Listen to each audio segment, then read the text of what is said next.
Hello, my name is DC. I'll be giving a match analysis for Morocco versus Comoros in the AFCON. All right, so this match, ended 2-0. Comoros, very defensive, very, very defensive. I don't blame them. You played to your strengths, and these guys could defend. Took a lot from Morocco.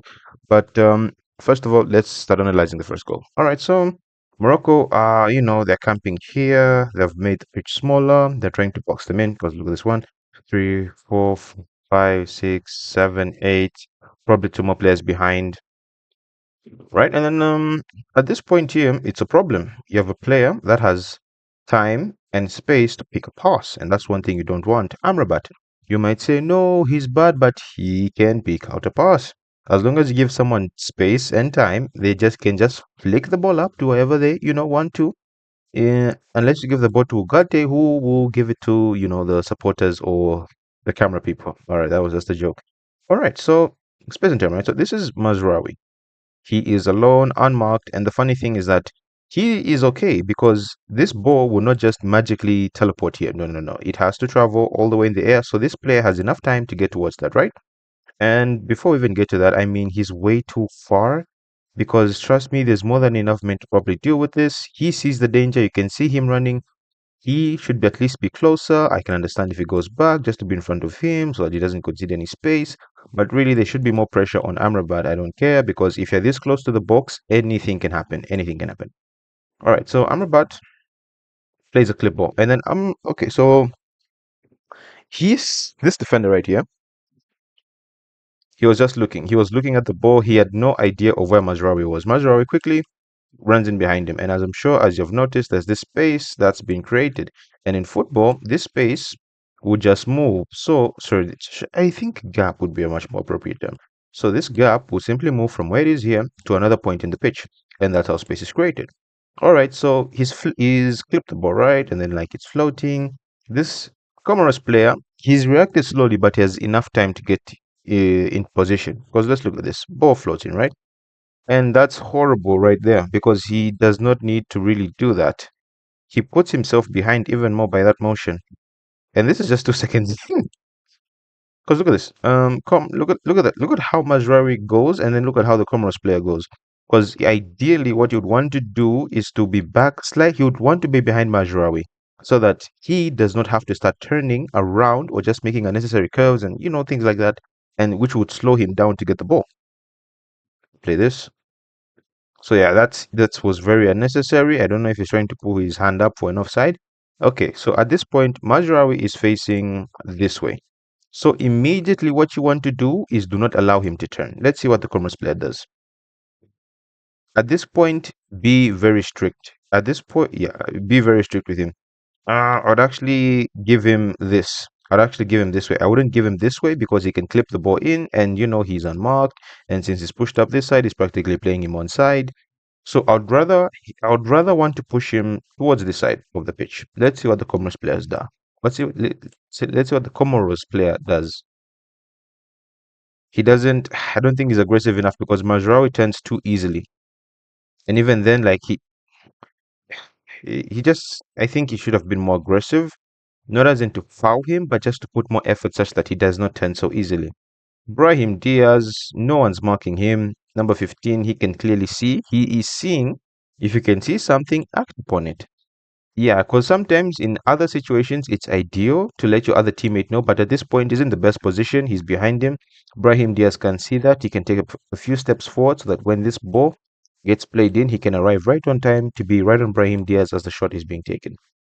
And also, cleverly enough, I think this is also intentional. The two players here are also they are quite a distance apart from each other. So it also creates another gap in which, Brahim Diaz scores from. As Majraoui is standing here, he flicks his head up. Brahim Diaz unmarked. Number 15. At this point, it's already too late. The goalkeeper has seen it. These two, you know what? They are marking. Good on them. I don't know. Maybe number 6 between these two. Maybe one could have pushed up slightly. Here, he could have come a bit deeper, or he could have gone a bit higher just to avoid any passes being played there. But I'm not really going to blame them because number 6 is near to him, and then he's just following his line. He's following his back four, so I can't really get upset at him. I can get upset. I think this is the left back for that was just too easy. I mean, and if you notice, the Moroccan player was actually blocking off the Comoros player there. And that's a good goal. That's a really good goal. Anyway, let's head on to the next goal of the match. Should be somewhere here. Yeah. And it's a similar situation. Let's see. I think somewhere here. Oh, sorry. Yeah. So it's actually, it comes from Comoros getting dispossessed. All right. So here is number 220. That's not intentional. I think he mistraps it or does not bring it down properly. I think we can start it from here. I think, yeah. So the goalkeeper plays it into him. Understandable. I mean, yeah, they haven't yet been crowded, but there's enough space to play it through. Although he could have actually started it with him because one, two, three, and there's another person there. There are more players to play the ball too. All right, so goalkeeper plays it high. Boom. He is setting himself up. He's giving himself space to probably get the ball. And he doesn't really give his teammate any favors because he has to run towards that. And let's see what happens. He plays it. Yeah.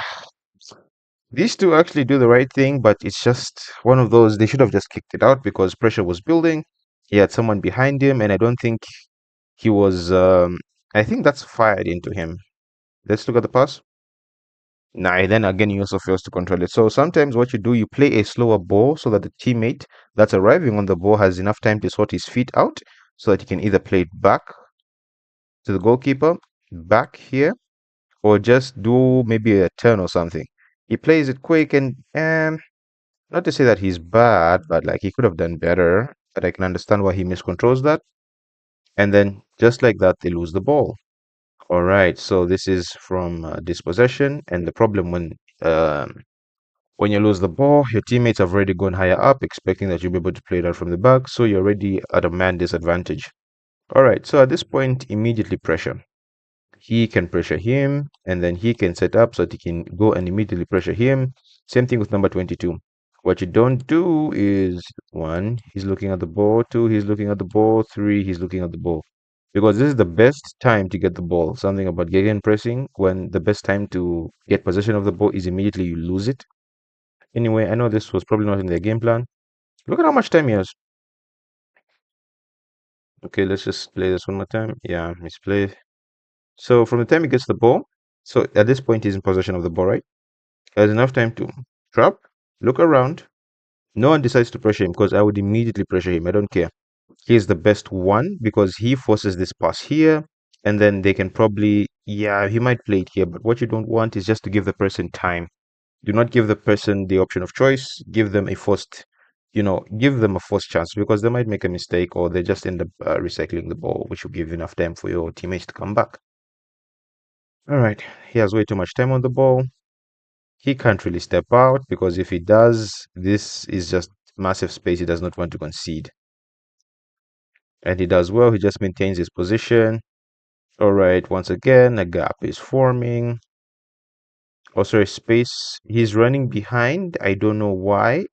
If he was near him, I would understand, but I don't know where he's going. Let's watch it. Maybe we'll understand better. Oh, he's probably trying to get back into position, most likely. All right. So he lays it off. He makes a run. He can see him making a run. He sees that, but then he decides to let him go past him, just like that. It's a clip ball, and this is a lovely finish. I mean, whew. AFCON is such a crazy tournament. Goal of the season contender has already been scored. Goal of the season practically has already been scored in the first match, just like that. That's how chaotic it is. And then I mean, I think it's just urgency to get the ball because look at this. You always look at how much time a person has. So let's count this. He receives it. Boom. Number 28, you should go to pressure the ball because I understand he's trying to cut out this passing lane. But if you pass it, he won't have the ball anymore. And then it's better that way rather than you assume he's going to go one way and then just give him the space just like that.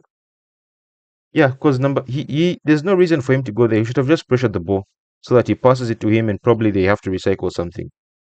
Always force them to make the option, don't give them the options. Look at this. He's right here. He could literally pressure the ball. Yes, I know that he's going to pass it, but still, just do not give them the easy options. Force them to make an option. And then again, he's been left wide open, similar to the other goal whereby someone was given time and space. They were camping on this side of the box. I know that they were dispossessed. Someone clips a ball in, and then someone finishes. Yeah, I know Mazraoui took a few more steps, and then he laid it off. But still the same principle. No pressure on the ball. Someone is able to clip a ball, and then they can't really defend properly on the person that scores the goal or the person that receives the pass. Look at that. All the time. And at this point, he should. You see this player here? Immediately start taking steps back forward and follow him all the way through. But nope, he lets him get past. Just like that. He should really put on more pressure. And by the time, what a lovely goal. And that was just most of the action happened in the second half, even though they missed the penalty, Morocco, and they also had one disallowed. Otherwise, already a goal of the tournament has been scored, and I have a feeling this one will be very, very interesting. Also love this stadium. Really, really do.